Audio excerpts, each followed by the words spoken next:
Let's go with somebody kind of average.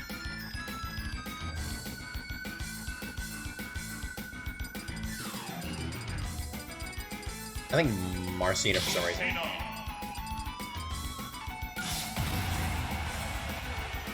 Okay, but I wanted to make a little something about how do you land the setups, right? That's typically something that when I do lessons with people, I don't really focus on. But like at the end of the day, if you don't know how to do the setups, you're gonna have like a hard time killing. And this, when this character has a hard time killing, he has a really hard time killing. Like I've already mentioned before, like the sour spots and people being able to SDI and DI and stuff.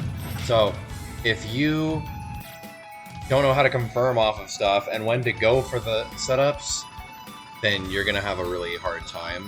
What I tell people, the number one thing is you want to go for setups in when your opponent is in disadvantage, when you're in advantage state, right? One of my bad habits would be, for example, this setup right here. It works on a lot of DIs depending on where you're standing, but around 50 on like midweights, you can go for F tilt cross up smash like that. And yeah, like I said, it kills midweights at around 50, but only if they DI it incorrectly. So what I would do is I would just throw it in neutral and kind of just, have to play around it.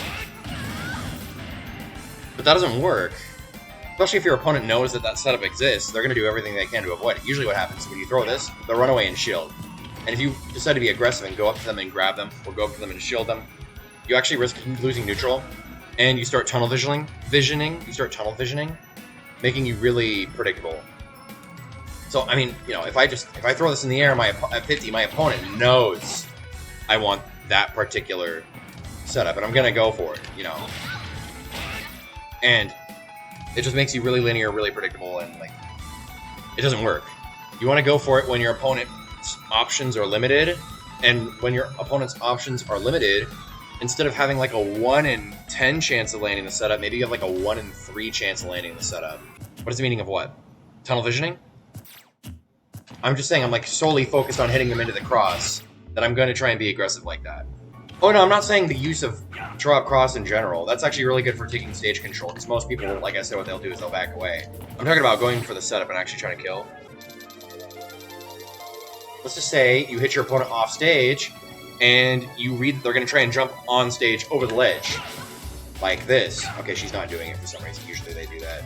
Let's just say you hit your opponent off stage, and they go like this. They're afraid of getting hit by the cross or your forward air, when they jump back on stage, so they go like this even. And so what you do is you hit your opponent off stage, you throw the cross here, and if they land on the stage, then you can hit them into it. Or, instead of just going that base off of neutral. They'll be on the ledge, and I'll throw it like here, and they notice that there's like a gap behind me where they can roll. So on reaction to roll is when I'll back up, hit them into it, and then get it. Yeah, that isn't just getting the kill. Could you try Holy Water, Short Hop Cross, down throw up smash? There's some complications with that. Like, one thing I was gonna say is, if you get the Holy Water and throw cross, all these setups do a lot of damage, but they can't SDI out in time. Unless they air dodged and you were like, did the full hop and they landed in the fire, like right at the perfect time for them to get stuck in it for a really long time. Getting grabs out of Holy Water is difficult too. Especially when they're SDIing up, sometimes the grab just whiffs. But you could go for something like that, but I'll try it again. Not anything easy, but I wouldn't recommend going for that stuff. I want to explain what the setups are and how to get them. The first I'm just going to explain what they are, without platforms. I'll explain platforms later. I don't know, let's start with all the follow-ups you could possibly get off of returning cross, right? That's the first situation. Let's just say you get a returning cross. If you get the return cross at low percents, so it depends on what percent you're at, and it depends on how close they are to you. So maximum distance, let's just say they're very far away, the best you'd get off of that is just a forward air, right? If you're like across the stage or something, you're over here, that's the best follow-up you can get. If they're a little bit closer, then the next best follow-up you could get, you know, is Nair to forward air. And if they're right next to you, the best follow-up you could possibly get is this. Is falling up air into, you know, Nair fair. Some angles you could go for an up B that might do more damage. I didn't see how much that did compare to that. So basically the whole sequence is up air, Nair, fair. If they're a little bit further away from you, you only go for the last two. If they're really far away, then you only go for the last one. It's just those three moves in that order. Up air, Nair, fair, and if they're like super far away from you, then you just go for less of them. Okay, so let's just say they're at mid%, right? So if they're at like 30%, let's just say, and they could be in the fire as it's coming back. You know, it could be like this. It doesn't matter. Same thing. If they're in the fire, same thing. So if she's at like 0%, say you got her at 0%, same thing. Like that. You know, anything above 20 probably. Not even above 20. Like you know, anywhere from like 10 to 20, you can't go. Just won't combo anymore. In that case, you would just do Nair forward air. Around 50.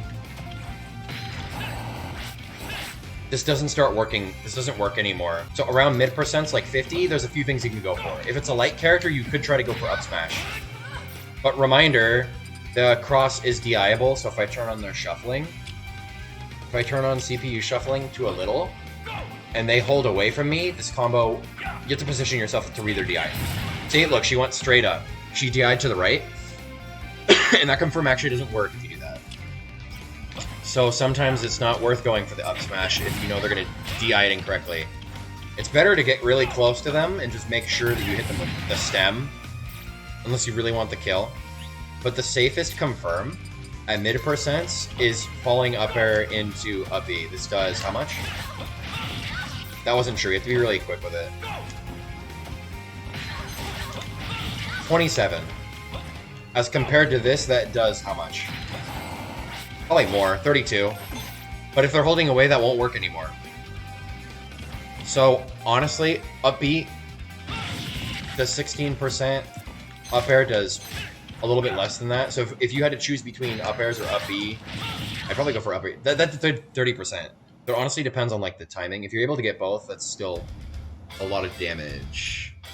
So any percent above that, and any percent until like 100, I'd probably just go up B. Sorry, up smash. I would go for up smash until around 90-ish. So if they're at like 70, I'd go for up smash. Yeah, if they're at 70, I would just do that. And they're dead. Yeah, not staling up B is nice, and not putting yourself into free fall. It kind of depends. Like, if you follow their DI, you could get this too. I actually do go for this too. It's two of them in a row. If they hold their in a certain direction, you have to guess which way they're gonna go, though. But yeah, you could do two uppers in a row. But the one time I'd say always go for up B is over 100, because this doesn't reach anymore. But in fact, I'm just talking about cross, but if they're in the holy water at 100, just do that. Ignore the cross. If it's on its way back, and you can hit them before the cross does, just throw that out immediately. But if it's just the raw cross like this, you up B them. And, my bad, you have to follow their DI. So basically, you want to stand right here. It's like a little bit less than F-tilt distance away, and you react to their DI. Like I've explained in like previous guides on this stuff. If they DI to the left, they'll be behind you. So you jump the first time with them, and you react. So if they went behind you, then you double jump back and B reverse up B. If they held to the right instead, then you just jump towards them up B. And you should be able to react to whatever DI. And like I said, this setup works at like 130 plus on most characters at this weight. It doesn't matter how they DI the up B at that height, they're dead. It does not matter if they DI the up B correctly and you double jump on FD, they're dead. If they're heavier, or if it's on a stage with a higher ceiling, then it might take higher percent to kill them. But at 130, I'm talking about before you get the holy water and stuff. So it might be a little bit higher than that. But so if I turn CPU shuffling on, but like I said, it should work even if they DI the up B correctly. I'm looking for shuffling, so watch. Let's see if she DIs different ways. Oh wow. Let me turn a percent down. If they're a higher percent, they can the angle they can DI at is actually wider, so you have to watch out for that. Save it right here. So right there, she DI'd to the right. Let's see where she goes this time. She might go to the left. I actually stood too far back. There. So that's how you cover that wider angle. Because the double jump back and the B reverse both give you momentum in the opposite direction. So if she went to the left, look at how far I can go. I double jump back and B reverse. So you can actually cover a pretty wide angle of DIs with the double jump back. Like that. So that whole like range he can cover just by reacting. It might be harder to react online, so I have a YouTube video on its own that talks about all the follow-ups you can and should get off of this, so actually I probably shouldn't waste too much time explaining this. And of course, like I said, you can go for like, if they're at like mid-percents, the sour spot stuff, the up air stuff, but those are little DI dependent. And then the axe.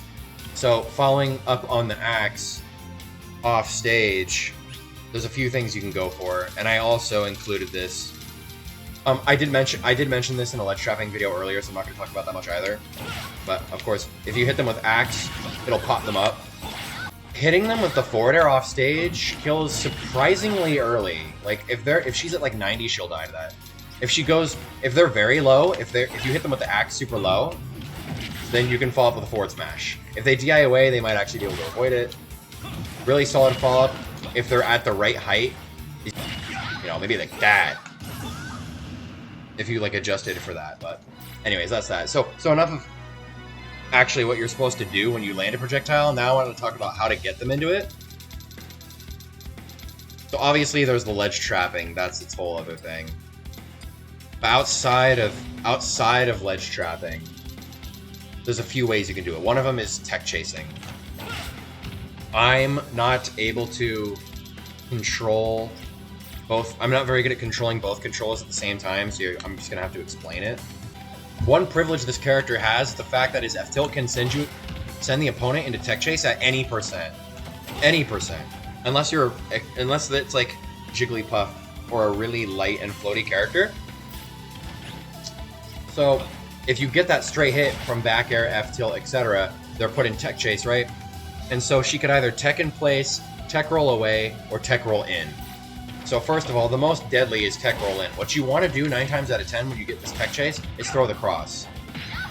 So, it depends on what I want. If I think they're gonna roll, my bad. If you think they're gonna roll in, then you can hit them into the cross and get that. Usually I can throw it on the ground against most fast fallers, and then you can hit them into it and get that first one that I was talking about. If they're a fast faller, she actually doesn't fall that fast, or she's not that heavy.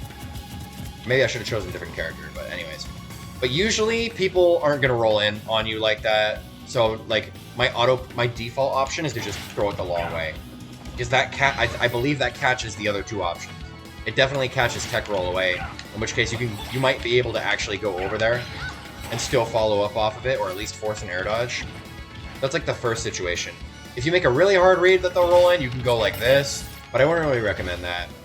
A lot of good ways to get them in the setups are going for moves that send them at a shallower angle, one in which they're not forced to tech chase, but it's a mix-up as to whether they'll air dodge.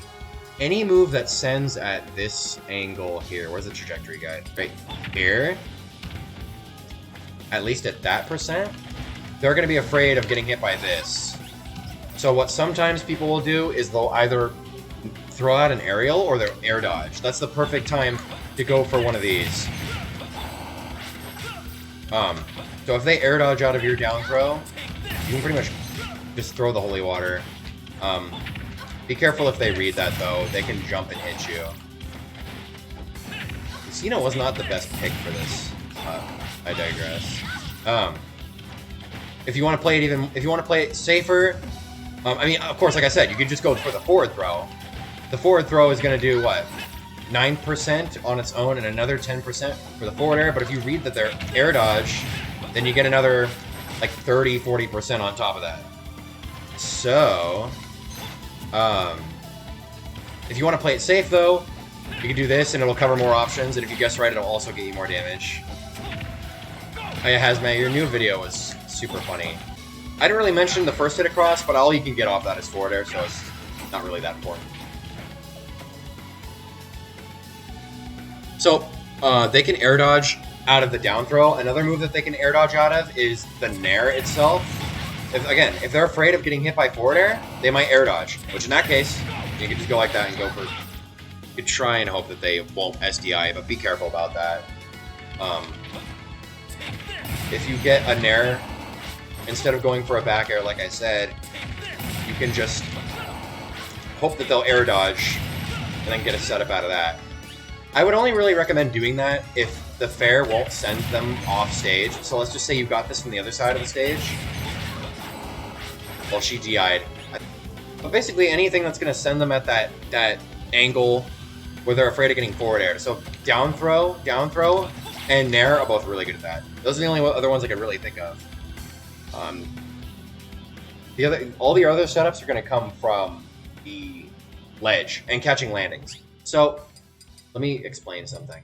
When somebody is landing back on stage, let's just say you're fighting like Rob or somebody that's recovering high, not even that high. Let me up throw him. Let me show you this. Whenever this happens, let's just say somebody's in the air. Let me hit her higher up in the air. Okay, somebody's up here, right? You want to position yourself right, basically where I'm standing. You want to think of like this cone, right? Like this triangle shape. Think of one line being, I can't really draw for you, but think of one line kind of going down this way and one line going down the other way from where she is. There's a right side and a left side. The right side doesn't really matter because well, I literally can't draw on it. I'm not watching on my monitor. I have an application that lets me draw on my screen, but I can't show you. So the side that goes to the ledge, you don't have to worry about that. But let's just say the other line of the triangle is basically if she just holds forward on her left stick the whole time. So the width of this triangle depends on how high in the air she is. And your main priority is to make sure that you don't lose advantage state. So I would back up as far as I can to make sure she cannot go above me. Basically, when I'm here, I'm saying, okay, you cannot land, you can't hold forward and hit me. I'm just gonna keep backing away. And usually what that does is it conditions people to land in the corner. So once they're at like kill percent or so, like when I fought Leo, for example, in the first game, he kept going forward and then realizing, oh, if I hold forward, I'm gonna get hit. So he held into the corner. So I think at the last stock, I just ended up going like that and just hitting him for landing in the corner. But anyways, I digress. The reason that I talked about this is if they do happen to hold forward, okay, if you hit somebody off stage, you want to throw the cross right at the ledge. So now they have to land between you and the cross if they want to land on stage. So they have to choose either land between Richter and the cross or have to get ledge trapped. So if they hold forward, then and you read they're landing with the holy water, you get the setup. Like you have that in place right there. And I'm not assuming that she got hit straight up. This applies for like, let's just say I hit Wolf off stage and he's jumping back on stage, like greedily jumping back on stage because he shouldn't do that.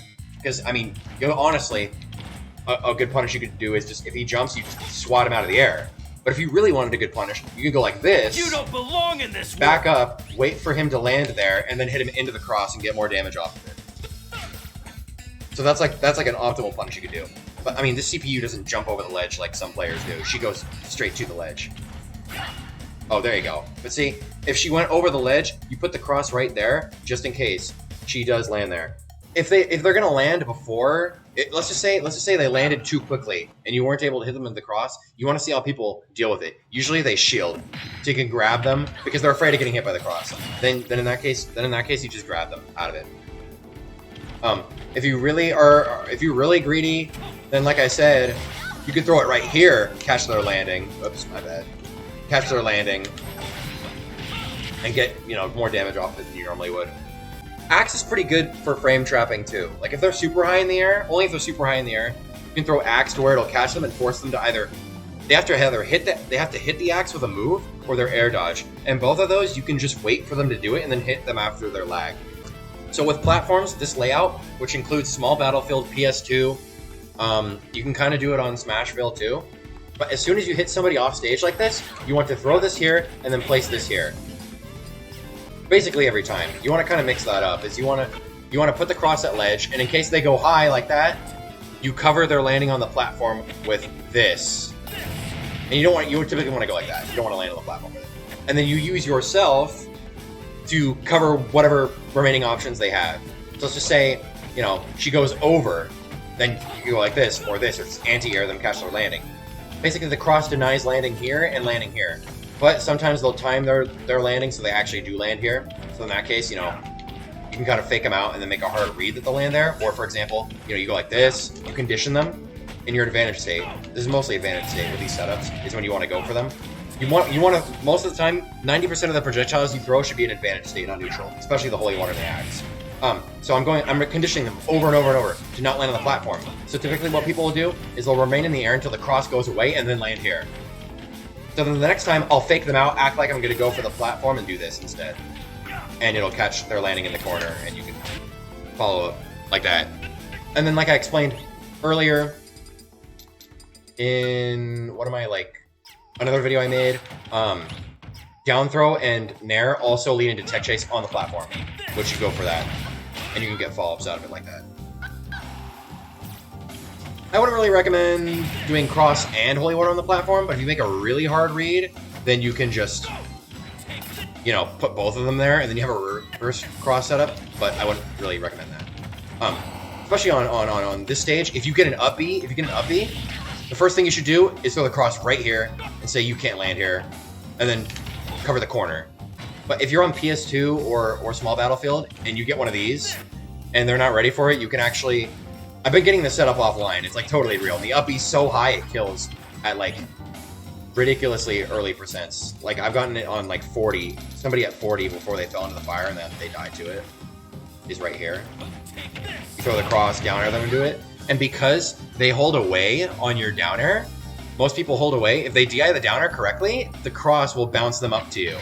And you can get a follow-up and kill them. Even if they DI the up B correctly, at least at like a certain percent. They'll die to that. And of course, if you catch somebody on a platform, it kind of depends on what percent they're at and whether you land on the platform with them or not. So if they're like 90, 80, at least a midweight, just up smash them. Sometimes I forget to do that. The up smash will kill because it's basically tipper. If you're like this, didn't quite kill, but there. If I charge it a little bit, it'll kill, and if they SDI up, it'll still kill. But if you're on the platform, you're not going to have enough time to drop down and hit them. So what another good strategy is to just do this. Oh, can't even pull it off. There. If you jump quickly enough, it true combos. And that's pretty much that.